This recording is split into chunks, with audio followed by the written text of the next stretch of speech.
it's Deborah Atkinson, host of the Flipping 50 TV show, and welcome back to the Prime Women channel. Are your core exercises hurting your lower back? Well, here's my answer to that question. I don't know a woman that I've worked with in 34 years who doesn't want or wish for a flatter belly or a stronger core because she's got back pain, and maybe both, right? Why do we have to choose? So here's what we know. Crunches and sit-ups traditionally have been our go-to for the last 30, 40, 50 years, depending on how old you are. It's what we were taught. However, most of the research points to the fact that we only, no matter who we are, how fit we are, how deconditioned, how lucky or not, we all only have a certain number of forward flexions in our spine before we risk injury. Primarily a herniated disc or a disc issue, because with age we compress and those discs tend to lose. They look like grapes when they're healthy, but they lose water and they get compressed and they don't do the job they should. When we do forward flexion, we encourage the deterioration of those discs even more.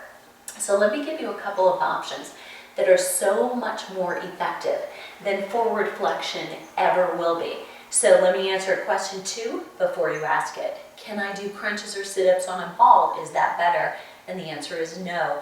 In fact, it's actually worse because a ball allows you more range of motion, which at one time someone may have told you that's good, more range of motion. But with more forward flexion, it's not what you want. We need stabilization. We actually want to build those muscles in. Are you with me? Right?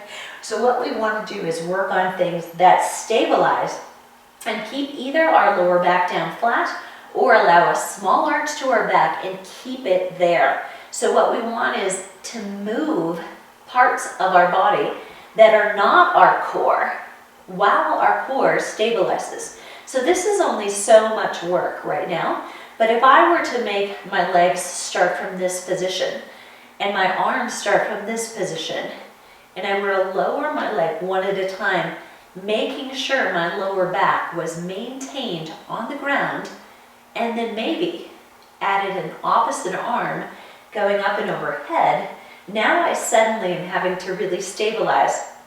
If you stop and think for a minute with me, this is very much like walking. One leg, the opposite arm swinging. That's how we operate. So this is really very functional, even though you're down on the ground on your back still.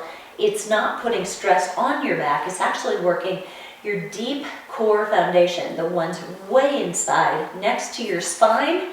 And if you don't build that strong foundation, trying to build a house on top of that's never a good idea.